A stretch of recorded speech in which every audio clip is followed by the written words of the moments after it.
Assalamualaikum warahmatullahi wabarakatuh.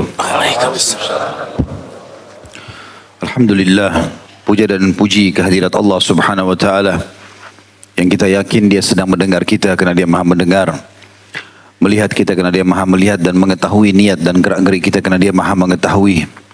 Dia telah menjanjikan dengan janji yang benar bahwasanya kalimat alhamdulillah adalah kalimat syukur, berterima kasih kepadanya. Dan Allah mengatakan la in syakartum la azidannakum wa la in kafartum inna adzabi lasyadid. Kalau kalian bersyukur pasti aku akan tambah, dan kalau kalian kufur siksaku amat pedih. Dan Allah juga berfirman dalam ayat yang lain, innallaha la yukhliful mi'ad. Allah tidak akan pernah pungkiri janjinya. Jadi sebagai seorang muslim kita sangat yakin kalau kalimat alhamdulillah adalah kalimat syukur yang benar-benar Allah janjikan segala nikmat dan kebutuhan kita akan dipenuhi olehnya.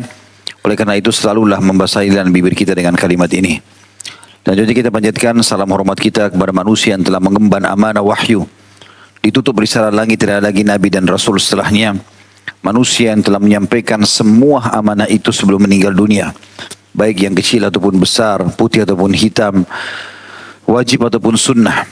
Dan Allah Subhanahu wa taala memerintahkan kita untuk mengucapkan salam hormat kepadanya dan dibalas langsung oleh Allah satu kali salam hormat dengan 10 kali tambahan rahmat. Maka sangat wajar kalau kita selalu mengucapkan salawat dan taslim kepada Nabi besar Muhammad sallallahu alaihi wasallam. Melanjutkan bahasan tentang masalah haji dan umrah, dan kita masih di masalah rukun-rukun. Dan kita sudah selesai membahas 2 rukun dari haji itu sendiri dan umrah. Yang pertama tentu masalah ihram, dan sudah kita jelaskan panjang lebar masalah ihram itu, kewajiban-kewajibannya, sunnah-sunnahnya, dan juga larangan-larangan ihram. Dan juga sudah kita jelaskan panjang lebar tawaf mengelilingi Baitullah atau Ka'bah 7 kali putaran dengan syarat-syaratnya, sunnah-sunnahnya, dan adab-adabnya. Yang paling penting kita review poin terakhir masalah tawaf adalah ikhlaskan niat kepada Allah Subhanahu wa taala pada saat masuk di ring tawaf itu sendiri, dan insya Allah dengan niat ikhlas dan tidak ingin berdesak-desakan sama orang, maka secara otomatis Allah akan mudahkan itu. Sesuai dengan pengalaman yang telah kami lalui, hampir seluruh jamaah juga mengakui masalah itu. Andai saja kita masuk ke ring tawaf itu, saya selalu ingatkan Bapak Ibu, ikhlaskan niat. Jangan niat untuk berdesak-desakan sama orang. Subhanallah, semuanya mudah. 7 kali putaran pun hampir semua jemaah mengatakan sudah selesai ya Ustaz. Begitu mudahnya Allah mudahkan. Tapi kapan kita masuk dengan niat ingin desak-desakan sama orang, kalau nanti ada yang masuk serobot akan didorong, ini niatnya sudah nggak benar. Maka kita temukan orang seperti ini akan sulit sekali melakukan tawaf itu. Dan saya berharap teman-teman ingat perkataan saya ini setiap kali masuk ke satu jenis ibadah, masuk dalam bahasan kita masalah tawaf adalah nikmati ibadah itu. Coba nikmati. Seperti sholat misalnya, nikmati gerakannya, nikmati bacaannya. Itu namanya tumakninah, dan itu kewajiban sholat. Kita sudah pernah bahas dalam masalah sholat. Begitu juga dengan tawaf. Jangan targetnya buru-buru menyelesaikan 7 kali putaran, tapi jalan saja. Dan jangan pernah berhenti lisan kita untuk berzikir dan berdoa kepada Allah Subhanahu wa taala. Karena hampir seluruh ulama, hampir mayoritas ulama mengatakan bahwasanya orang kalau sudah berdoa di dekat Baitullah, dekat Ka'bah, maka ini sangat dekat dengan waktu ibadah atau tempat ijabah. Apalagi ada multazam. Sudah kita jelaskan multazam adalah antara Hajar Aswad dengan pintu Ka'bah. Dan Ibnu Abbas radhiyallahu anhu mengatakan itu adalah tempat mustajab doa. Maka nikmati saja. Jangan berdesak-desakan sama orang, dan insya Allah Allah akan mudahkan dengan sendirinya. Kita akan masuk sekarang materi ke-6 atau rukun ketiga dari haji dan juga umroh adalah sa'i. Dan sa'i ini artinya berjalan antara Safa dan Marwah. Safa nama gunung, Marwah juga nama gunung. Dan kita sudah tahu awal kisahnya ini dari Ibunda Hajar alaihissalam. Pada saat ditinggalkan oleh suaminya Nabi yang mulia Ibrahim alaihissalam di lembah Mekah yang tidak ada bangunan, belum ada Ka'bah pada saat itu. Kemudian pada saat Ibrahim alaihissalam sudah meninggalkan Hajar, dan Hajar dalam kondisi sedih pada saat itu. Ya, waktu mau ditinggalkan tentunya ya, waktu sudah ditinggalkan, beliau sudah tenang hatinya. Maka tiba-tiba saja awal kisahnya Ibrahim alaihissalam berkata kepada Hajar berbenahlah hai Hajar dengan anakmu, masih bayi Ismail, aku akan membawamu pergi safar. Tanpa menjelaskan mau jajak kemana, maka sebagai istri yang soleh dia pun patuh. Dan ini ciri wanita yang soleh, mematuhi suaminya pada hal yang ma'ruf. Kemudian Hajar pun tidak banyak menanyakan, ya, kita akan kemana, kita mau tujuannya apa, mau berapa lama, intinya ikut saja. Sepanjang jalan dari Palestina ke Mekah, waktu itu naik unta, kalau naik kuda cepat sebulan, berarti bisa 2 bulan perjalanan. Mampir jalan sampai tiba di Mekah. Tiba di Mekah, Ibrahim AS menancapkan sebuah tenda buat Hajar dan Ismail, kemudian tiba-tiba naik untanya pulang, menuju ke arah Palestina. Maka Hajar pun mengejar alaihissalam sambil mengatakan, wahai Ibrahim, apakah engkau membiarkan kami di sebuah lembah, tidak ada kehidupan, tidak ada manusia, tidak ada tumbuh-tumbuhan. Bahkan digambarkan dalam Al-Quran dari lisannya Ibrahim alaihissalam, dia mengatakan, ya, bahwasanya aku meninggalkan keluargaku biwadin ghairi dzi dhar'in inda baitikal muharram, di sebuah lembah yang tidak ada pohon mati, jangankan pohon hidup waktu itu. Lembah padang pasir panas, hewan gak ada, manusia gak ada, tumbuh-tumbuhan gak ada. Maka Hajar pun mengejar Ibrahim sambil mengatakan, hai Ibrahim, apakah engkau meninggalkan kami? Aku dan anakku berdua di sini di lembah, tidak ada manusia, gak ada kehidupan, gak ada pohon, gak ada apa-apa ini. Ibrahim AS tetap jalan sambil meneteskan air mata alaihissalatu wassalam. Maka Hajar ulangi 2 kali, tetap saja sama. 3 kali, tetap juga sama. Maka Hajar diilhamkan oleh Allah SWT dalam hatinya untuk menanyakan kepada suaminya, Allahu amaraka bihadza, apakah Allah yang perintahkan kamu untuk kerjakan ini? Maka Ibrahim AS hanya menganggukkan kepala, memberikan isyarat iya. Maka Hajar pun mengucapkan kalimat yang diukir dengan ukiran emas dalam sejarah manusia orang-orang beriman, idzan la yudayyi'ana, kalau begitu Allah tidak akan pernah membiarkan kami terbengkalai. Maka Ibrahim AS pun pulang. Awalnya Hajar masih tenang, tapi setelah bayangkan suaminya sudah hilang, gak ada manusia, gak ada kehidupan, dan waktu sudah mulai berjalan di siang hari, maka Hajar pun mulai mencari atau mulai memikirkan bagaimana dia bisa hidup sama anaknya berdua. Yang paling pertama adalah dia mencari sumber air. Dan Hajar pun alaihissalam melihat yang paling dekat dengan posisi kemah yang sudah ditancapkan oleh suaminya Ibrahim alaihissalam adalah Safa dan Marwah ini. Bukit Safa dan Bukit Marwah. Paling mudah dia jangkau, bisa dijangkau walaupun di situ ada gunung-gunung yang lebih tinggi. Tapi ini bisa dijangkau sama dia, kemudian dia mulailah naik ke gunung Safa dulu. Dia lihat ke arah Marwah, ada satu fenomena yang sering terjadi di padang pasir. Makin panas cahaya matahari, maka makin ada pantulan-pantulan air, seperti ada gambaran air. Itu saya pernah lihat sendiri dengan mata kepala. Kalau lagi musim panas 45 derajat, 50 derajat di musim panas, di jalan raya yang aspal atau padang pasir atau gunung, kita lihat seperti ada genangan air. Padahal sebenarnya tidak ada air, itu pantulan dari tempat lain. Disediakan dengan fata morgana, ya. Yang jelas pada saat itu Hajar melihat dari gunung Safa ke Marwah ada genangan air, maka dia pun turun dari Safa menuju ke Marwah. Ya. Dan jalan turun ini bahasa Arabnya sa'i, berjalan. Maka Hajar pun tiba di Marwah, tidak ada air. Dia lihat ke arah Safa, ada genangan air kayak tadi. Dia turun lagi dari Marwah menuju ke Safa. Ternyata Safa nggak ada. Terus saja dia mengulangi itu 7 kali. Dan setelah 7 kali dia melihat ternyata ini adalah fata morgana saja. Dia pun kembali ke anaknya Ismail alaihissalatu wassalam, dan dia temukan di dekat mata kakinya atau di dekat kakinya Ismail yang bayi ini ada mata air. Maka dia pun membendung dengan tangannya, membuat bendungan kecil sambil mengatakan zam zam, yang artinya berkumpullah gitu ya. Maka tergunakanlah kalimat ini sampai hari kiamat. Tentu insya Allah sampai hari kiamat diucapkan air zam-zam.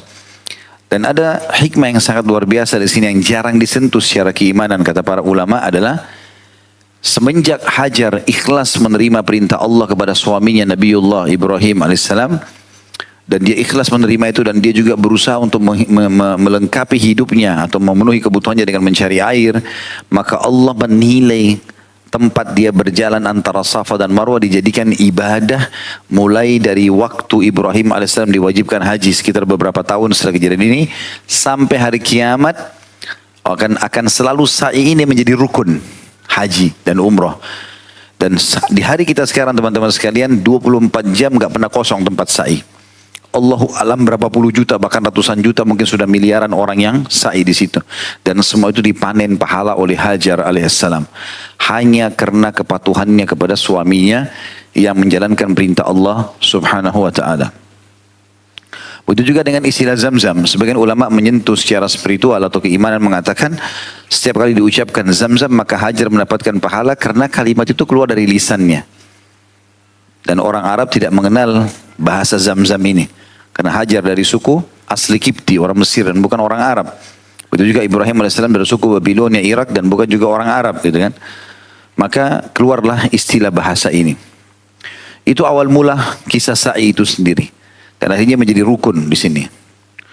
Sa'i, kata Syekh Abu Bakar rahimahullah, adalah berjalan di antara Safa dan Marwah bolak-balik dengan niat beribadah. Sa'i adalah salah satu rukun haji dan umroh berdasarkan firman Allah Ta'ala di dalam Al-Baqarah 158, A'udzu billahi minasyaitonir rajim, Innas Safa wal Marwata min sya'airillah. Sesungguhnya Safa dan Marwah adalah sebagian dari syiar Allah. Dan juga sabda Nabi alaihi salatu wassalam, Is'au fa innallaha kataba alaikumus sa'ya, atau sa'ya, innallaha kataba alaikumus sa'ya. Lakukanlah sa'i itu, karena sungguhnya Allah telah mewajibkan sa'i atas kalian semuanya. Ini diriwayatkan Ibnu Majah, Ahmad dan juga Asy-Syafi'i. Dan hadis ini sanadnya hasan, karena jalur periwayatannya cukup banyak. Sa'i mempunyai syarat-syarat, sunnah-sunnah dan tata keramah di dalam menjalankannya. Dimulai dari poin A, syarat-syarat sa'i. Yang pertama, syarat sa'i adalah niat dalam hati bahwasanya akan melakukan sa'i ini ibadah karena Allah. Sebagaimana sabda Nabi SAW dalam hadis yang masyhur riwayat Imam Bukhari, innamal a'malu binniyat, sesungguhnya semua perbuatan tergantung pada niatnya. Oleh karena itu sa'i harus diniatkan untuk beribadah sebagai ketaatan kepada Allah Ta'ala dan untuk menjalankan perintahnya. Yang kedua, tertib di antara sa'i dan tawaf atau berurutan, yaitu dengan mendahulukan tawaf dulu baru sa'i. Kemudian yang ketiga, seluruh babak sa'i dilakukan secara bersambungan sekaligus. Tetapi jedah ringan diperbolehkan, apalagi jika hal itu disebutkan atau disebabkan karena kondisi darurat. Seperti misalnya kita lagi sa'i, iqamah sholat, kita ikut berjamaah sama imam. Atau kita kebelet mau kamar mandi, atau kita ingin minum dulu, atau istirahat sejenak karena kakinya kram misalnya. Maka itu semua dibolehkan, tapi dia harus segera melanjutkan. Yang keempat, menyempurnakan jumlah babak sebanyak 7 kali. Ya, jadi di safahnya itu dilakukan putaran dari Safa ke Marwah selalu ganjil. 1, kemudian 3, 5 dan 7. Kemudian dari Marwah ke Safa itu selalu genap 2, 4 dan 6. Menyempurnakan jumlah babak sebanyak 7 kali, dan jika kurang 1 kali atau beberapa kali balikan maka sa'i tersebut tidak akan mendapatkan pahala. Karena hakikat sa'i terletak pada kesempatan ke-7 babaknya atau kesempurnaan ke-7 babaknya. Yang kelima, melaksanakan sa'i setelah menyelesaikan tawaf dengan benar. Baik tawaf itu sebagai tawaf wajib maupun sunnah. Tetapi yang lebih utama adalah setelah tawaf wajib seperti tawaf kudum. Kudum itu maksudnya tawaf awal datang di Mekah, disunnahkan tawaf, namanya tawaf kudum. Atau tawaf rukun seperti tawaf ifadah. Artinya tawaf yang wajib adalah tawaf ifadah, tawaf wajibnya haji. Nanti akan kita jelaskan itu insyaAllah ya. Kemudian B, sunnah-sunnah sa'i. Yang pertama al-khabab, yaitu berjalan cepat di antara 2 tanda yang berwarna hijau yang berada di antara 2 sisi lembah. Yang mana dulu Siti Hajar, ibu Nabi Ismail alaihissalam, berjalan cepat di sana untuk mencari air. Al-khabab disunnahkan bagi laki-laki yang mampu dan tidak bagi mereka yang lemah dan wanita. Ini Asy-Syafi'i meriwayatkan dalam Kitabul jilid 2 halaman 176 bahwasanya Aisyah radhiyallahu anha melihat wanita-wanita melakukan sa'i dan mereka berjalan dengan cepat, maka ia pun berkata, apakah kalian tidak mempunyai contoh dari kami? Kalian tidak harus melakukan sa'i demikian, yakni sa'i yang berjalan cepat. Jadi maksudnya cukup laki-laki saja ya, kalau zaman sekarang lebih mudah karena di bagian atap lebih dekat dengan Bukit Safa, itu ada lampu hijau panjang. Mungkin sekitar hampir 100 meter lah ya jaraknya itu. Kita berlari. Jadi kalau biasa saya bimbing, saya mengatakan saudara bapak-bapak lari bersama saya, ibu-ibunya nanti jalan santai, nanti ketemu di ujung lampu hijau itu. Dan kalau antum bingung, awal-awal masih mau melakukan sa'i, untuk mengetahui Safa dan Marwah, selain ada tulisan Safa, Marwah nggak ada tulisan ya. Kalau tulisan Safa sudah ada, berarti lawannya adalah Marwah. Tetapi di situ lampu hijau yang panjang itu di atas atap itu lebih dekat dengan Bukit Safa. Jadi kalau kita lihat lampu hijau lebih dekat berarti di sana Safa. Yang lebih jauh namanya Marwah. Dan tentu boleh saja orang sa'i di setiap lantainya ya. Itu ada 3 atau sampai 4 lantai. Bisa memilih. Kalau saya pribadi saya lebih suka naik ke lantai atas gitu. Karena lantai bawah biasanya mayoritas orang di situ banyak, maka kita agak padat. Maka kalau kita naik ke atas, lantai 2, lantai 3 lebih baik dan lebih mudah gitu ya. Kemudian yang kedua, berhenti di Bukit Safa dan Marwah untuk berdoa di sana. Kemudian yang ketiga, berdoa di masing-masing Bukit Safa dan Marwah pada setiap babak sa'i dari ke-7 babak tersebut. Ya. Jadi di Bukit Safa, ya, bersiap tiba, berhenti dan berdoa. Berdoa bebas, doa apa saja, gitu kan. Tetapi di antara anjurannya adalah, nanti akan kita bahas di poin C, adab-adab sa'i, surah Al-Baqarah 158 ini ditekankan untuk dibaca setiap kali memulai sa'i dari Safa, dan juga nanti memulai dari Marwah. Nanti kita bahas di adab-adab sa'i itu di poin pertama insya Allah. Yang keempat, mengucapkan Allahu Akbar 3 kali di Safa dan Marwah pada setiap babak. Dan juga mengucapkan la ilaha illallah wahdahu la syarikalah lahul mulku wa lahul hamdu wa huwa ala kulli syai'in qadir la ilaha illallah wahdah sadaqa wa'dah wa nasara 'abdah wa hazamal ahzaba wahdah. Dia membaca Allahu Akbar, Allahu Akbar, Allahu Akbar, lalu kemudian membaca zikir yang mulia ini. Tidak ada Tuhan yang berhak disembah melainkan Allah yang tidak ada sekutu baginya. Segala kerajaan adalah miliknya dan segala pujian atau puji baginya. Dialah Tuhan yang maha kuasa atas segala sesuatu. Tidak ada Tuhan yang berhak disembah melainkan Allah yang maha esa. Dia telah memenuhi janjinya, membela hambanya dan menghancurkan pasukan sekutu sendirian. Ini sebagaimana diriwayatkan oleh Tirmidzi nomor 904 dan ia mensahihkannya bahwasanya Nabi SAW bersabda, innama ju'ila ramyul hijimari was-sa'i baina as-safa wal marwah li iqamati dzikrillah ta'ala. Sesungguhnya melempar jumrah dan sa'i antara Safa dan Marwah ditetapkan untuk mendirikan zikir kepada Allah Ta'ala. Artinya pada saat lagi sa'i kebanyakan berzikir kepada Allah Subhanahu wa ta'ala. Yang kelima, yang terakhir di dalam sunnah-sunnah sa'i adalah berurutan antara sa'i dan tawaf, yakni melaksanakan sa'i segera setelah tawaf dengan tidak memisahkan keduanya tanpa udzur syar'i. Jadi memang di tempat tawaf itu sudah dipandu ya. Ya begitu kita selesai tawaf, dekat pintu Ka'bah di sebelah kanan ada tulisan ya tu mas'ah dalam bahasa Inggris, ada juga ila al-mas'ah dalam bahasa Arab. Kita tinggal ikuti jalan akan dipandu ke Bukit Safa. Dengan sendirinya insya Allah kita bisa melakukan itu. Itu kalau dengan travel akan dipandu. C, adab-adab sa'i. Yang pertama, keluar untuk melakukan sa'i dari pintu Safa dengan membaca, maksudnya masuk ke Bukit Safa itu dan tidak harus naik sampai ke atas ya. Artinya di sekitar Bukit Safa itu sambil membaca Al-Baqarah 158. Ini yang saya bilang tadi di sunnah-sunnah sa'i, di antara doa yang diucapkan pada saat akan mulai dari Safa ke Marwah atau Marwah ke Safa, a'udzubillahi minasyaitonir rajim, innas safa wal marwata min sya'airillah wa man hajjal baita aw i'tamara fala junaha alaihi ay yatawafa bihima wa man tatawwa khairan fa innallaha syakirun alim. Sesungguhnya Safa dan Marwah adalah sebagian dari syiar Allah. Barang siapa beribadah haji ke Baitullah atau berumrah, maka tidak ada dosa baginya mengerjakan sa'i di antara keduanya. Dan barang siapa mengerjakan suatu kebajikan dengan kerelaan hati, maka sesungguhnya Allah maha mensyukuri kebaikan lagi maha mengetahui. Yang kedua, orang yang melakukan sa'i hendaknya dalam keadaan suci. Tapi ini adab ya. Agak berbeda sedikit antara tawaf sama sa'i. Kalau tawaf wajib suci. Kalau batal wudu harus berwudu lagi. Tapi kalau sa'i seseorang tidak dalam keadaan wudu atau wanita dalam keadaan haid, itu bisa sa'i. Ini pernah ada kasus seseorang di satu travel berbeda dengan travel kami, dan ternyata ibu ini pada saat niat, kemudian ihram, kemudian tawaf, semuanya itu dalam keadaan suci. Begitu kakinya masukkan tempat sa'i, netes darah haidnya. Sekarang umrohnya dilanjutin atau tidak? Maka saya sempat tanya beberapa masyayikh pada saat itu dan mereka mengatakan dilanjutkan. Karena dia masuk pada rukun yang tidak butuh suci.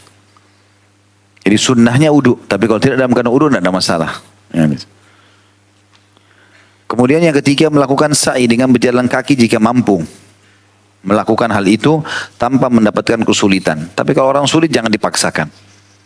Ya, saya sarankan kalau semua teman-teman kita di Indonesia nih yang mau umroh, mau haji, kalau mau menggunakan kursi roda, tidak usah pakai kursi roda yang didorong manual. Nah, itu akan merepotkan sekali. Ya, dan juga biayanya mirip atau bisa kita katakan sama dengan yang menggunakan elektrik. Jadi tempat sa'i itu ada di lantai 3 atau lantai 4. Itu khusus untuk elektrik. Orang tidak mampu. Kalau tidak salah, tawaf dan sa'i itu bayarnya 250 rial atau 300 rial. Sekitar begitu. Dorong manual juga sama. Tetapi ini bisa lebih mudah gitu ya. Kalau ada teman-teman juga yang mau gratis, ada. Di lantai 2 tempat sa'i, itu di pojok sekali Bukit Safa, itu ada sebelah kanan. Ada anak-anak muda Mekah, memang tertulis itu Syabab Mekah, anak-anak muda Mekah. Mereka itu lillahi ta'ala. Pulang sekolah, mereka bekerja di Masjidil Haram, mereka pakai rompinya lalu dorong gratis. Itu ada, tapi antrinya panjang sekali. Ya. Ya. Jadi kalau mau cepat dan ada rezekinya, bayar saja. Ya. Kemudian yang keempat, memperbanyak zikir dan doa. Dan menyibukkan diri dengan zikir dan doa tersebut, bukan dengan yang lainnya. Jangan ngobrol-ngobrol kecuali darurat. Ya. Kalau zikrullah yang paling baik, yang sering saya lakukan ya, saya sering lakukan, tapi ini juga teracak, bukan berurut. Misalnya sa'i pertama antara Safa dan Marwah, saya membaca istighfar 100 kali. Astagfirullah wa atubu ilaih, astagfirullah wa atubu ilaih. Kita zikir saja. Zikir terus, lisan jangan berhenti. Karena banyaknya orang di tempat sa'i, biasanya kita terlalaikan. Ini lihat orang Afrika, lihat orang bule, lihat orang ini. Jadi orang sibuk dengan itu. Karena keramaian. Gitu kan. Dan saya sarankan, kalaupun ada yang mau berdoa, berdoa dengan doa sendiri. Ya. Karena mengikuti orang, belum tentu kita faham apa yang sedang didoa itu. Ini pernah terjadi di tempat sa'i, sedikit saja selingan. Jadi rupanya ada orang-orang entah dari negara mana pada saat itu, mereka bayar, ada orang yang pakai mishilah, pakai kayak jubah itu, dibayar di sana. Entah bayar berapa ratus rial untuk pandu doa. Ada orang berdoa aja, orang di belakangnya ikut gitu. Yang di belakang ini tidak ngerti bahasa Arab semua. Jadi pokoknya apa yang orang Arab itu sebut diikuti. Kan itu. Rupanya orang Arab ini sambil berdoa, Allahumma, Allahumma, Rabbana, Rabbana, itu. Orang semua di belakang ikut. Rupanya orang ini lagi jalan, ada anak kecil lewat di depannya. Dia potong tiba-tiba. Maka orang Arab ini marah. Dia sambil marah sama anak itu, dia mengatakan, ya walad. Ya walad itu artinya, hai anak kecil. Di belakang semua bilang, ya walad. Karena gak ngerti, dia pikir itu doa juga. Hah? Jangan sembarangan main amin-amin. Gitu. Hanya karena bahasa Arab. Kemudian yang kelima, menahan pandangannya dari hal-hal yang diharamkan dan menjaga lidahnya dari perkataan yang keji. Ya, ini termasuk hati-hati, matanya lagi tawaf, lagi sa'i. Lihat-lihat melirik-lirik perempuan. Oh ini orang bule, ini orang Arab. Oh itu cantik, ini begini. Ini lagi ibadah. Turunkan pandangan mata dari yang haram. Sedangkan di luar tempat itu saja tidak boleh, apalagi di situ. Ya. Kemudian perkataan keji juga begitu. Mengucapkan kata-kata yang tidak benar. Ghibah, gunjing, ya, fitnah, dan seterusnya. Yang keenam, adabnya adalah orang yang melakukan sa'i tidak boleh menyakiti orang lain. Baik sesama jemaah sa'i maupun pejalan kaki yang lain. Dengan bentuk apapun. Perkataan maupun perbuatan. Jadi termasuk di tengah-tengah sa'i itu ada tempat yang dipasangkan pemisah. Itu khusus untuk kursi roda. Jadi antum yang lagi jalan jangan masuk ke situ. Sudah disiapin tempat berjalan kaki. Jangan ganggu orang-orang ini. Karena ini termasuk mengganggu ya, kekhusyuan ibadah. dan juga bisa malah menjadi dosa. Gitu kan? Menghambat orang-orang yang buru-buru, yang lagi sakit. Lebih baik jangan masuk di tengah-tengah sa'i antara sofa ke Marwah dan Marwah ke sofa itu ada tengah-tengah cukup besar khusus itu untuk kursi roda yang lewat. Yang ketujuh, menghadirkan dalam dirinya segala kehinaannya, ketergantungannya dan kebutuhannya kepada Allah yang Maha Tinggi agar Dia Allah memberikan petunjuk ke dalam hatinya, mensucikan jiwanya dan memperbaiki keadaannya. Ini kurang lebih adab sa'i. Sekarang kita masuk materi ketujuh dan tepatnya rukun keempat untuk haji. Kalau umrah tidak ada ini, yaitu wukuf di Arafah. Wukuf di Arafah adalah rukun haji yang keempat. Hal ini berdasarkan sabda Nabi SAW, Al-Hajju Arafah. Haji itu adalah hadir di Arafah. Riwayat Imam Ahmad nomor 18.296 dan Tirmidzi 889 dan hadis ini sahih. Sebelum jauh saya baca ini, saya akan mengingatkan kembali tentang paket haji yang 6 hari itu. Jadi terakhir jemaah haji masuk ke Saudi, itu peraturan pemerintah Saudi maksimal tanggal 5 Zulhijjah. 5 Zulhijjah ini, itu berarti 3 hari sebelum haji. Karena haji mulai tanggal 8 Zulhijjah. Siapapun yang datang lewat dari tanggal 5, nggak akan diterima. Bahkan bisa dipulangkan. Karena sudah tidak sulit untuk masuk ke dalam wilayah Masjidil Haram atau sekitar lokasi-lokasi yang diperintahkan dalam haji ini. Baik, dalam 6 hari ini, tanggal 8 sampai tanggal 13, ada 3 lokasi inti. Ya, yaitu Mina, Arafah, Muzdalifah. Ini 3 lokasi inti haji. Tanggal 8, kita masuk ke Mina, namanya hari Tarwiyah. 8 Zulhijjah, 2 hari sebelum Idul Adha. Idul Adha itu adalah 10 Zulhijjah. Tanggal 8 kita masuk ke Mina dan kita hari itu dinamakan hari Tarwiyah. Salah satu makna Tarwiyah adalah orang Arab kalau zaman dulu pergi haji karena musim panas, 95% waktu musim haji itu pasti panas.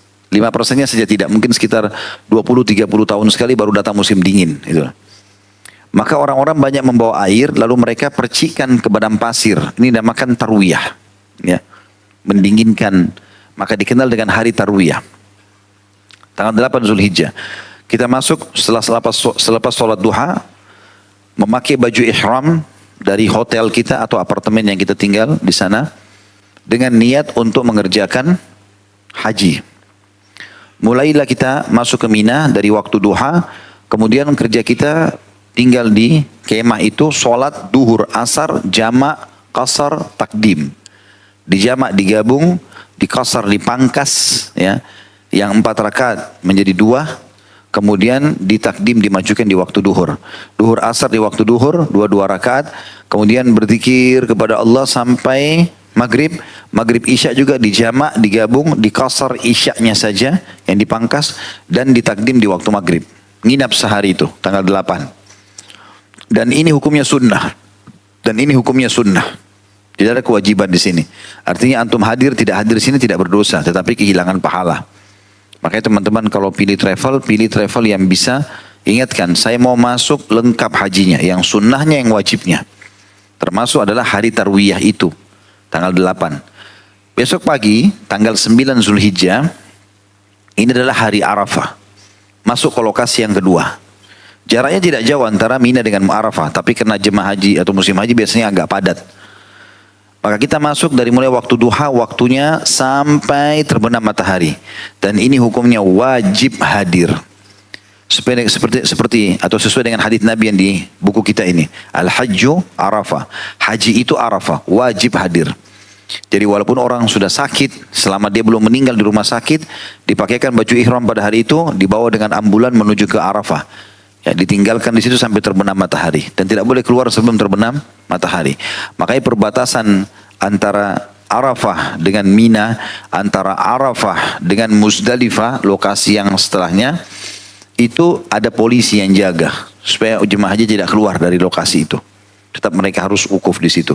Nah, tanggal 9 itu dari duha sampai maghrib kerjanya adalah duhur dan asar dijamak, digabung, dikasar, dipangkas dan ditakdim di waktu, dimajukan di waktu duhur. Kemudian setelah itu bebas acaranya, biasanya orang makan siang segala macam dan biasa travel ada ceramah.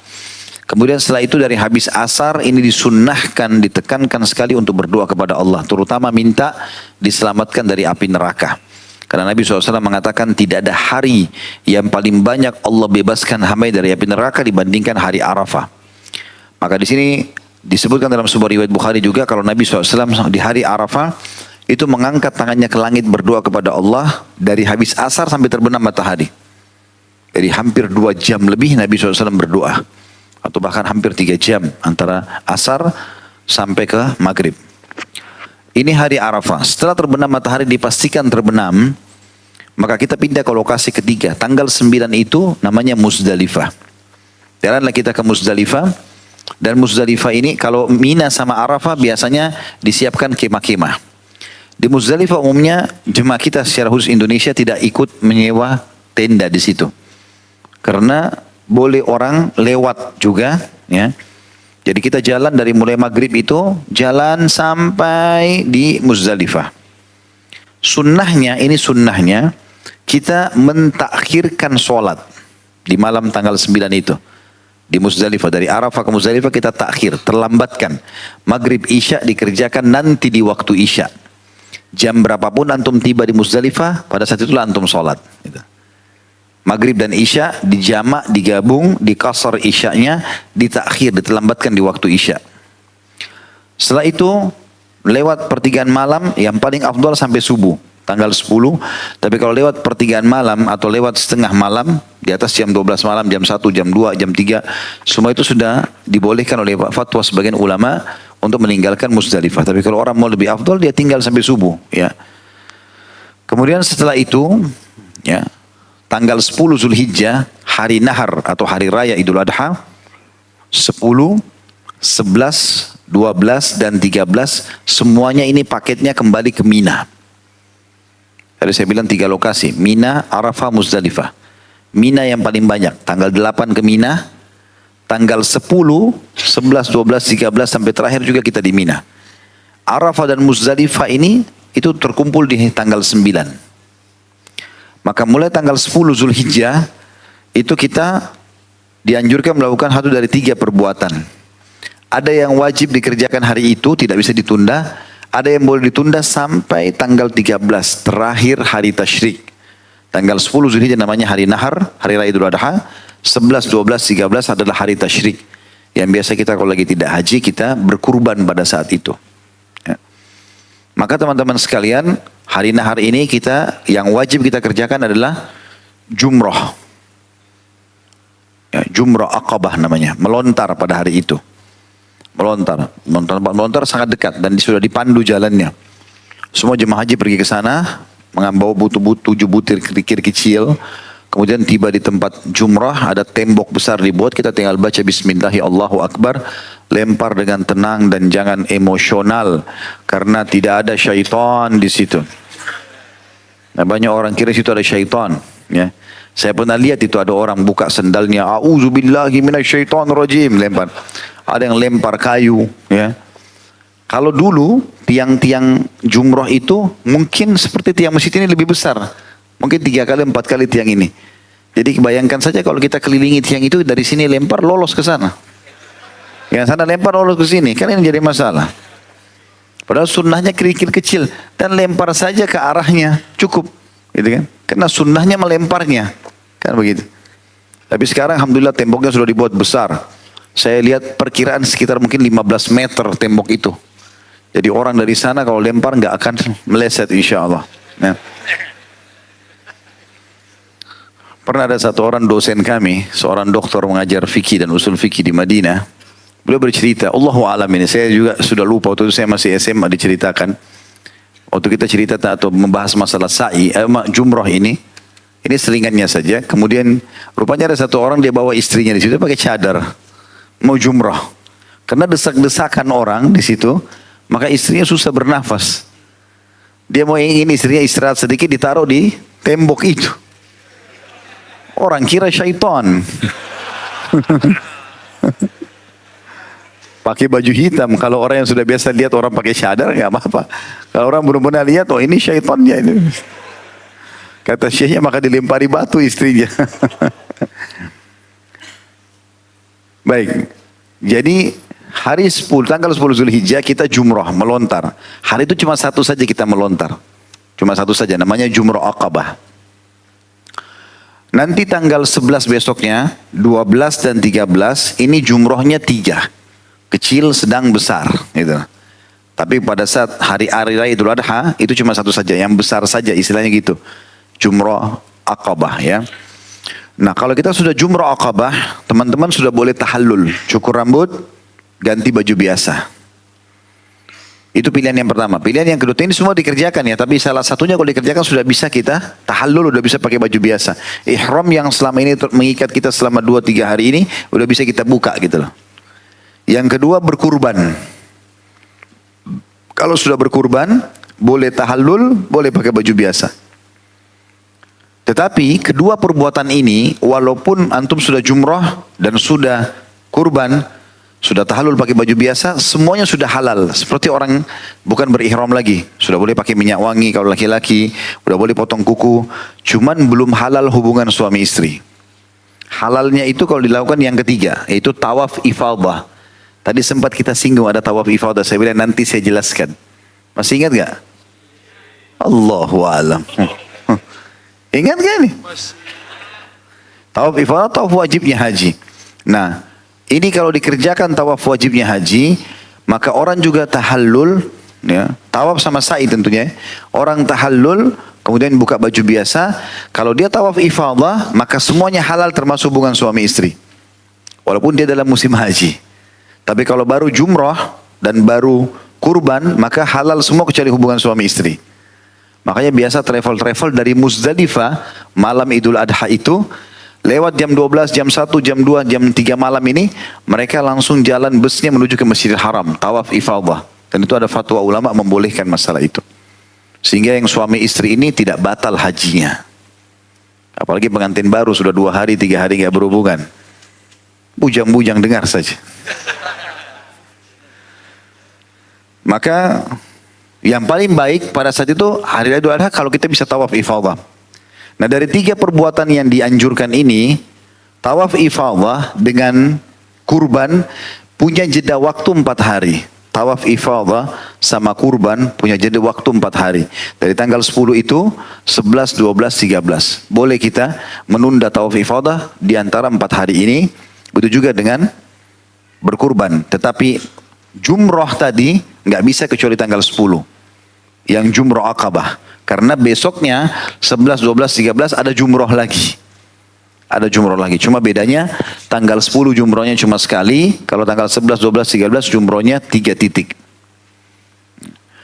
Baik, itu yang dimaksud dengan poin tadi. Masalah pakaian rangkaian haji.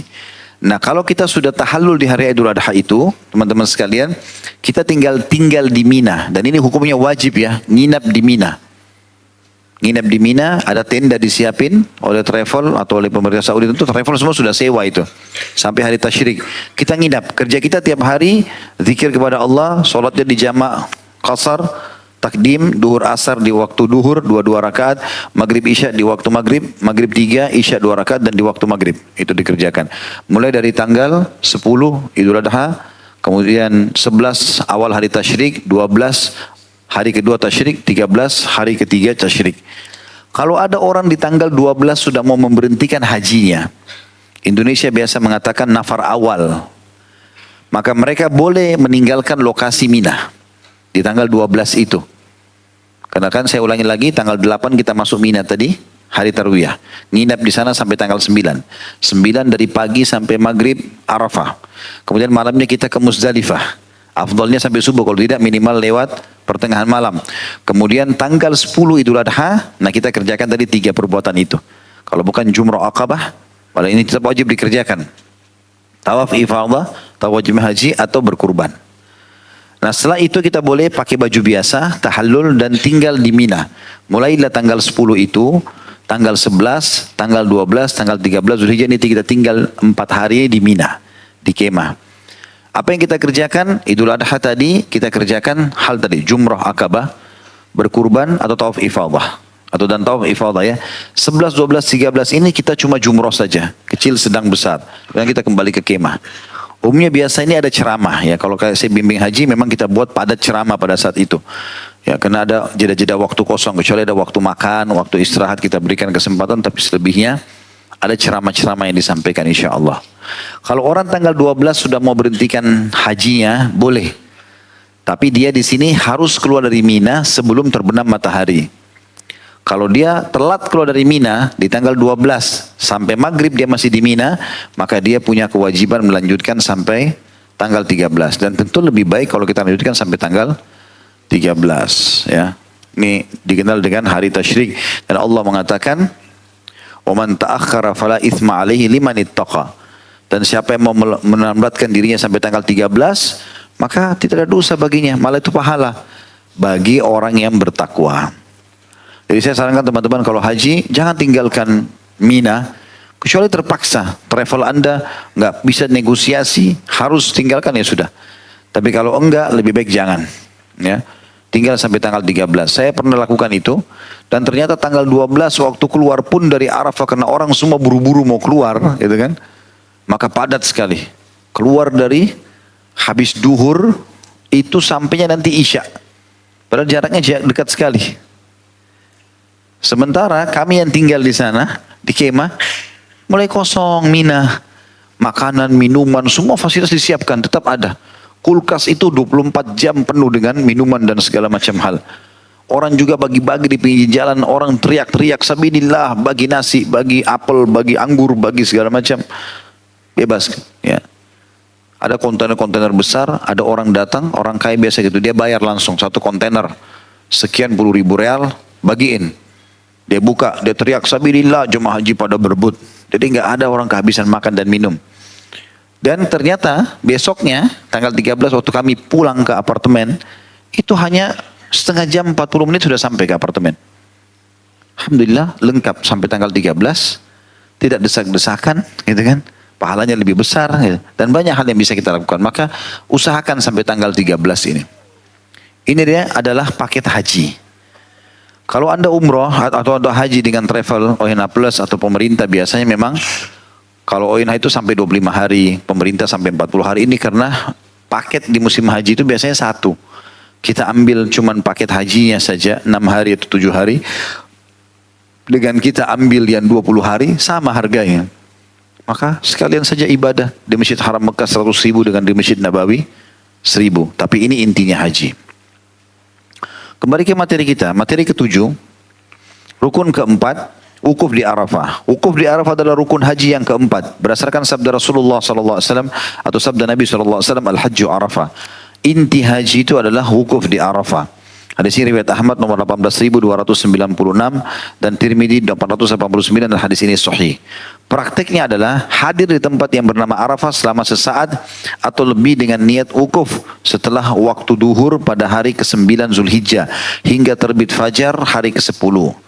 Rukun ini mempunyai kewajiban-kewajiban dan sunnah-sunnah serta adab-adab yang menyempurnakan pelaksanaannya, yaitu poin A, kewajiban-kewajiban wukuf. Yang pertama hadir di Arafah pada hari ke-9 Zulhijjah setelah tergelincir matahari hingga terbenam.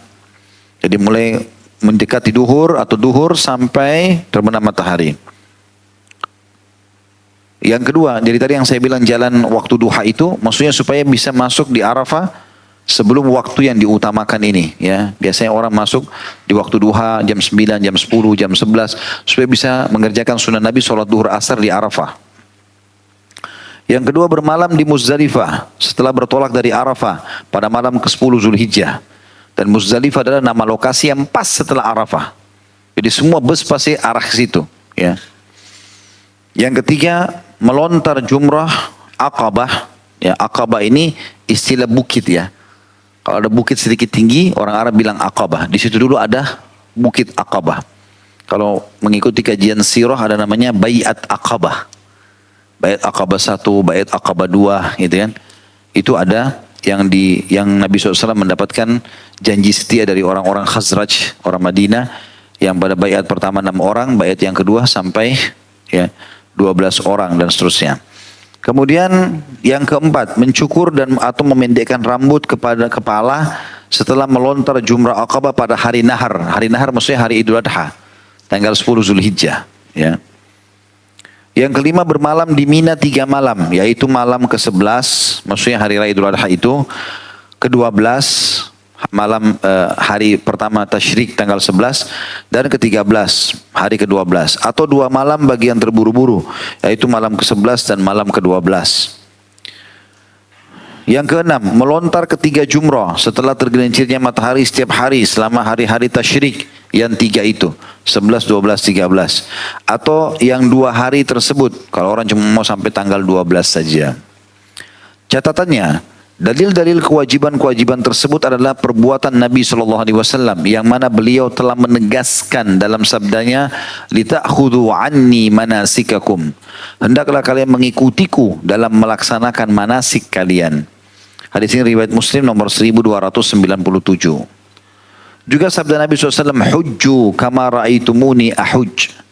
Berhajilah kalian sebagaimana kalian melihatku berhaji. Hadis ini disebutkan dalam kitab As-Sahih. Juga sabda Nabi SAW, "Kifu ala masyairikum fa innakum ala irthin min irthi abikum Ibrahim." Berdirilah kalian pada masyair kalian. Masyair maksudnya tempat-tempat ini ya. Mina, Arafah, Muzdalifah. Karena sungguhnya kalian berada di atas salah satu jejak bapak kalian Ibrahim. Ini riwayat Tirmidzi nomor 883 dan dihasankan oleh beliau. Ini semua kewajiban-kewajiban wukuf ya. Jadi bernyambung, tersambung antara Arafah dengan Muzdalifah. Poin B-nya, sunnah-sunnah wukuf. Yang pertama, keluar menuju Mina pada hari Tarwiyah. Masih ingat tadi Tarwiyah ya? Yaitu pada hari ke-8 Zulhijjah. Dan bermalam di sana pada malam ke-9-nya. Serta tidak keluar dari Mina kecuali setelah terbitnya matahari sehingga bisa melaksanakan sholat 5 waktu di sana. Jadi maksudnya mulai masuk hari Tarwiyah duha, berarti mulai duhur, asar, maghrib, isya, subuh tanggal 9, sholat di Mina, kemudian baru menuju ke Arafah. Jadi 5 waktu sholat itu sholatnya di Mina. Yang kedua, berada di Namirah. Setelah tergelincirnya matahari serta melaksanakan sholat duhur dan asar secara jamak dan qasar bersama imam. Namirah nama masjid ya. Ada masjid di situ ya. Di Arafah itu. Tapi ini tidak harus. Karena Nabi SAW bersabda, sesungguhnya ini adalah Arafah dan aku wukuf di sini. Tapi semua padang Arafah adalah tempat wukuf. Tentu kalau semua jemaah haji sholat di masjid ini tidak mampu, tidak tampung. Dan tidak semua orang tahu untuk kembali ke kemahnya. Makanya sudah difatwakan oleh para ulama, boleh sholat di kemah masing-masing. Umumnya hampir semua kemah itu sholat berjamaah. Ya, dengan jemaahnya masing-masing gitu. Yang ketiga, mendatangi tempat wukuf di Arafah setelah melaksanakan sholat duhur dan asar bersama imam yang dilanjutkan dengan wukuf sambil terus berzikir dan berdoa hingga terbenamnya matahari. Maksudnya tadi dari Namirah kalau habis sholat, carilah tempat dimanapun wukuf. Wukuf itu duduk atau berdiri sambil berdoa, berzikir ya. Yang keempat, menunda pelaksanaan sholat maghrib hingga mencapai Muzdalifah. Lalu sholat maghrib dan isya setelah jamak takhir. Tadi saya jelaskan itu. Jadi kalau dari Arafah kita jalan nanti begitu tiba matahari, terbenam matahari kita jalan menuju ke Muzdalifah. Sholat maghrib isya di jamak takhir. Diterlambatkan. Ini sunnah. Tapi kalau kondisi tidak memungkinkan ya. Saya pernah menghadapi satu keadaan waktu bimbing haji itu di mana padat sekali. Jadi bus dan kendaraan itu tidak jalan sampai berjam-jam.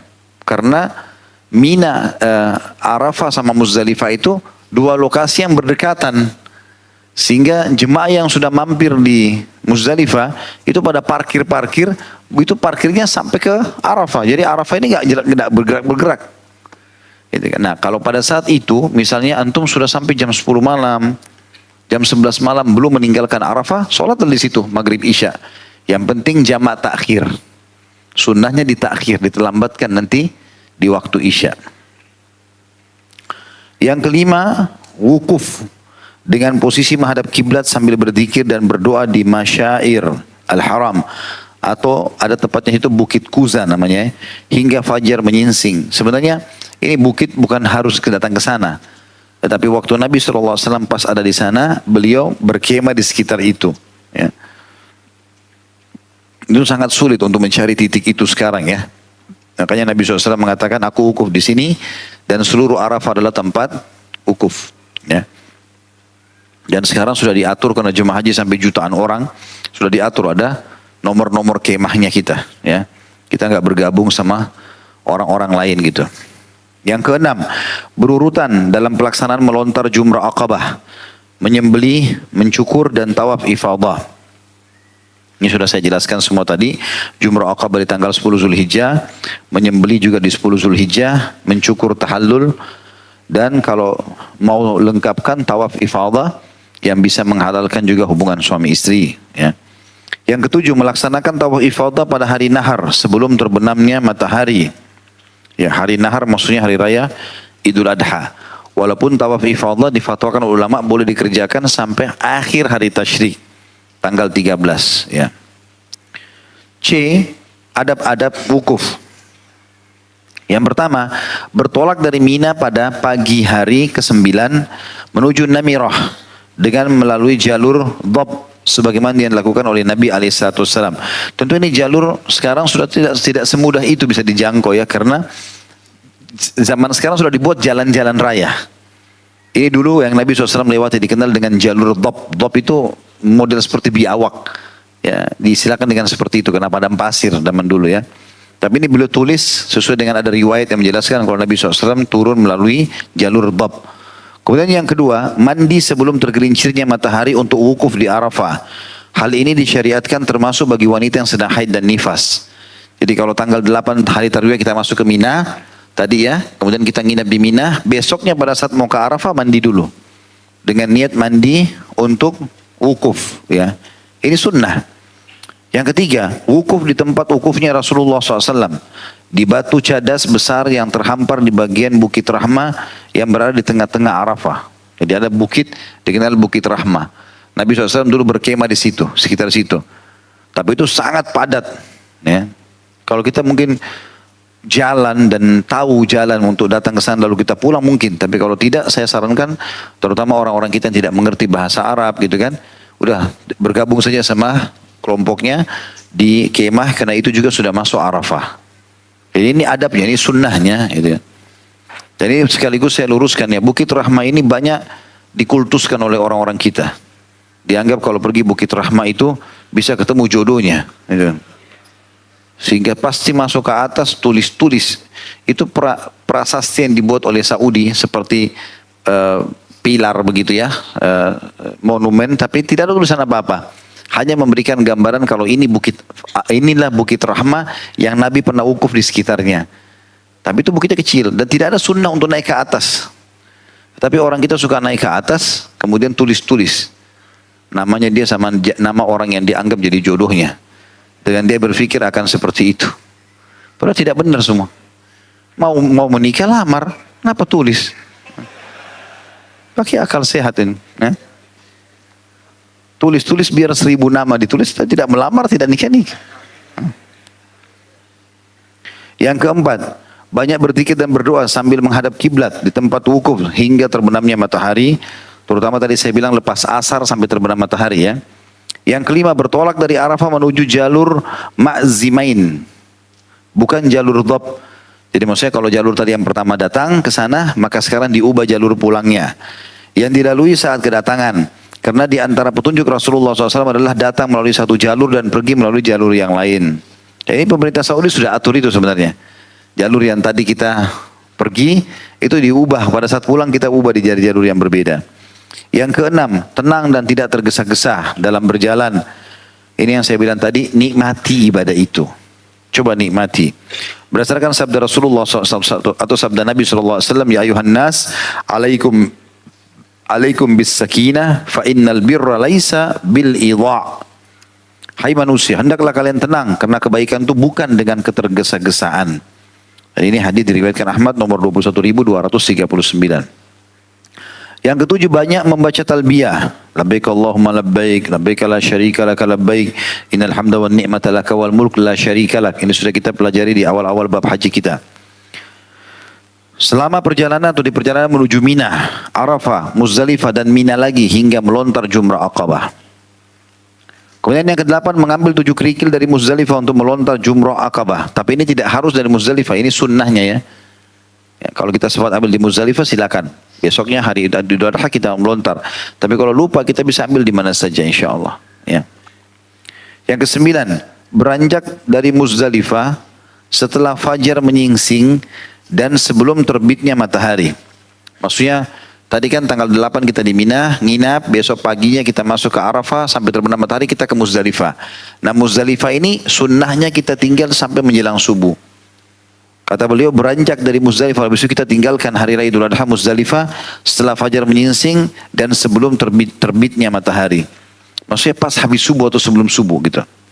Yang ke-10 mempercepat jalan di batni muhassir dengan mempercepat lari tunggangannya atau menekan pedal gas kendaraan sekitar cepatnya lemparan batu jika tidak khawatir menimbulkan bahaya. Tentu ini Syekh Abu Bakar rahimahullah menukir riwayat itu. Kalau Nabi SAW pernah turun melewati sebuah jalan di situ, itu agak cepat dibandingkan jalur yang lain. Maka ingin dinukil sunnah ini. Tapi ini bukan keharusan tentunya.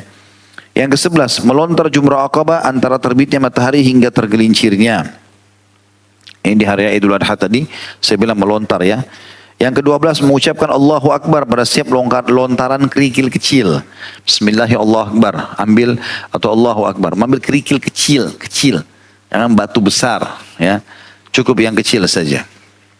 Yang ke-13 langsung menyembelih hadyu atau hewan kurban atau menyaksikan penyembelihannya dengan mengucapkan Allahumma hadza minka wa ilaika Allahumma taqabbal minni kama taqabbalta min Ibrahim khalilik. Ya Allah, inilah darimu, ini darimu dan kembali kepadamu. Ya Allah, terimalah dariku sebagaimana engkau terima dari Ibrahim kekasihmu. Ini diucapkan setelah mengucapkan Bismillah wallahu akbar. Jadi menyembelih maksudnya. Tentu umumnya kalau travel itu udah di para jemaah supaya tidak merepotkan untuk pergi ke tempat sembelihan, maka mereka sudah menyetor ke travel yang akan mengeksekusi nanti itu. Ya. Karena memang untuk hadir di tempat penyembelihan di Mina itu sangat ramai, padat sekali ya. Apalagi kalau sampai terpisah dan tidak bisa di lokasi itu tidak bisa jalan bus, ditutup, banyak jalan ditutup. Jadi jalan kaki, ada jemaah yang kadang-kadang tidak tahan gitu kan. Dan yang penting intinya menyembelih, walaupun bukan kita sendiri yang melakukan itu. Ya. Yang ke-14 memakan bagian dari hadyunya. Artinya kalau bisa minta sebagian dagingnya. Kalau bisa, kalau enggak jangan dipaksakan biar dibagikan kepada orang miskin. Karena Nabi SAW memakan hati hewan kurbannya dan hadyunya. Ya. Tapi di sini tentu tidak harus sepertiganya ya, boleh, tetapi bukan keharusan. Yang ke-15 berjalan kaki menuju tempat pelontaran ketiga jumrah pada hari-hari tasyrik 11, 12, 13. Jalan kaki melontar kecil, sedang, besar. 7 butir. Yang ke-16 mengucapkan Allahu Akbar pada setiap lontaran kerikil dan mengucapkan Allahumma ja'alhu hajjam mabrura wa sa'yam mashkura wa dhanban maghfura. Jadi yang ke-16 mengucapkan Allahu Akbar pada setiap lontaran kerikil dan mengucapkan Allahumma ja'alhu hajjam mabrura. Ya Allah jadikanlah ini sebagai haji yang mabrur, maksudnya yang diterima.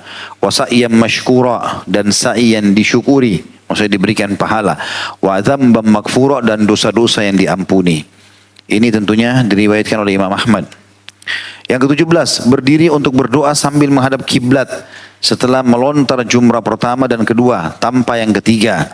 Karena pada yang ketiga tidak disunnahkan berdoa padanya. Sebab Nabi SAW hanya melontarnya lalu beranjak.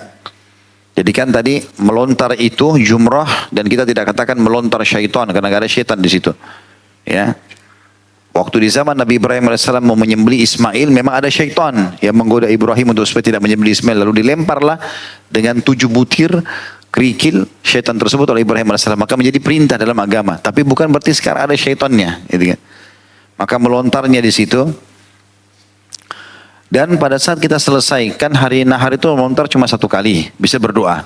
Besoknya 11, besoknya lagi 12, besoknya lagi 13. Di sini kita melontar kecil, sedang, besar. 3-3-nya. Dan sunnahnya yang pertama, yang kedua berdoa. Yang ketiga tidak berdoa lagi. Langsung pulang. Karena begitu Nabi SAW contohkan. Kemudian selanjutnya yang ke-18. melontar jumrah Aqabah dari dasar lembah dengan posisi menghadap ke arahnya. Sementara Ka'bah di arah kirinya dan Mina di arah kanannya. Tentu ini sudah diatur seperti itu tiangnya ya. Kalau kita tempat jumrah sudah kita tinggal bismillah Allah Akbar melontar. Karena posisi ini sudah diatur oleh pemerintah Saudi begitu keadaannya. Mina akan berada di sebelah kanan, Ka'bah di sebelah kiri, gitu kan. Yang ke-19, ucapan saat bertolak dari Mekah. Itu ada footnote nomor 1201. La ilaha illallah wahdahu la syarikalah lahul mulku wa lahul hamdu wa huwa ala kulli syai'in qadir. Tidak ada Tuhan yang berhak disembah kecuali Allah semata. Tidak ada sekutu baginya, miliknya adalah segala kerajaan dan miliknya segala pujian dan dialah maha kuasa atas segala sesuatunya. Kemudian kita membaca aibuna, taibuna, abiduna li rabbina hamidun. Sadaqallahu wa'dah wa nasara 'abdah wa hazamal ahzaba wahda. Kami kembali dengan bertaubat. Ini pada saat kita sudah mau pulang. Kita sudah mau pulang, ya sudah mau meninggalkan lokasi haji. Kebanyakan jemaah haji setelah tanggal 12 tadi mereka sudah ke bandara Jeddah pulang. Ada yang hampir tambah 13 pulang gitu. Apalagi yang hari-hari sekarang sudah mulai ada yang berangkat. Ya. Ini biasanya mereka masuk ke Madinah dulu, ya, karena masih jauh musim haji kan. Mereka masuk ke Mina, maka setelah selesai haji mereka sudah tidak ke Madinah lagi, mereka langsung pulang. Nah orang kalau pulang disunnahkan, ini termasuk sunnah juga dibaca kalau kita pulang dari safar ya. Aibuna, kami kembali dengan bertaubat, kami kembali taibuna dengan bertaubat, abiduna li rabbina dengan beribadah kepada Tuhan kami, hamidun dengan memuji-muji Tuhan kami. Sadaqallahu wa'da, Allah telah benar dengan janjinya, wa nasara abda dan telah memberikan membela hambanya Muhammad sallallahu alaihi wasallam, wa hazamal ahzaba wahda dan telah menghancurkan golongan-golongan musuh sendirian, pasukan Ahzab tentunya. Demikian ini diucapkan oleh Nabi sallallahu alaihi wasallam saat meninggalkan Mekah. Nah, kita akan tutup teman-teman sekalian dengan dua poin di sini ya. Materi yang ke-8 masalah tertahan. Yakni terhalangi untuk memasuki Mekah atau wukuf di Arafah. Baik itu karena ada musuh, karena sakit atau halangan-halangan lainnya yang tidak bisa dihindari. Bagian tertahan wajib menyembelih seekor domba atau sapi atau unta di tempat tertahannya atau mengirimkannya ke Mekah jika memungkinkan. Lalu bertahallul dan dari ihramnya. Hal ini berdasarkan firman Allah Ta'ala dalam surah Al-Baqarah 196, A'udzubillahi minasyaitonirrajim. Fa in uhsirtum famastaysara minal hadi. Dan jika kalian terkepung, terhalangi oleh musuh atau karena sakit, maka sembelihlah kurban yang mudah didapat. Jadi maksudnya antum sudah niat pergi haji. Dalam perjalanan ini insya Allah tidak ada. Tapi kalau terjadi peperangan, ya seperti pernah terjadi di tahun 90 pada saat Irak menyerang Saudi, ya dikenal dengan perang Tuluk. Ya, ini tidak tahu bujang-bujang sudah lahir belum tahun 90.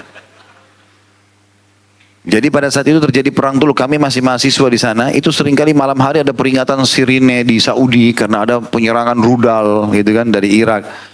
Nah biasanya ada pesawat-pesawat yang sudah berangkat itu kembali, dia turun ke negara terdekat, khawatir kena rudal itu. Ini termasuk dalam masalah ini. Kalau atau orang lewat darat, tiba-tiba terjadilah sesuatu, ya. Jadi peperangan terjadi, ada perampokan terjadi, apalah sakit tiba-tiba nggak bisa lanjutkan perjalanan, harus pulang ke negaranya kembali, maka karena dia sudah niat dan sudah ihram, maka dia berkurban. Baik di lokasi itu atau dia mengirim biaya untuk berkurban di Mekah. Ini namanya tertahan, ya. Makanya termasuk sunnah Nabi SAW kalau kita sedang niat haji dan umrah, labbaik Allahumma umratan kalau umrah dan labbaik Allahumma hajjan kalau haji, maka kita disunnahkan membaca famahalli haitsu habastani, ya. Dan tempatku nanti membuka baju ihram ini di tempat yang engkau menahanku ya Allah. Ini terjadi pada Nabi SAW di kesepakatan Hudaybiyah. Atau sudah mau masuk umroh ke Mekah, ditahan oleh orang-orang Quraisy, nggak bisa masuk. Tahun depan baru bisa. Maka solusinya adalah untuk membuka ihram Nabi SAW suruh sembelih. Semua hadyu disembelih. Ya, walaupun pada saat itu sahabat lagi semangat-semangatnya untuk masuk menyerang Mekah. Tapi akhirnya mereka menyembelih haju dan mereka kembali ke Madinah. Ini namanya tertahan. Allahu a'lam. Sampai sini insya Allah tema kita karena sudah menjelang jam 9 malam. Jadi materi ke-9, materi ke-10 insya Allah kita akan bahas pada pertemuan kita yang akan datang. Dengan izin Allah subhanahu wa ta'ala. Baik, begitu saja, semoga bermanfaat. Subhanakallahumma bihamdika. Asyhadu an la ilaha illa anta astaghfiruka wa atubu ilaik. Wassalamualaikum warahmatullahi wabarakatuh.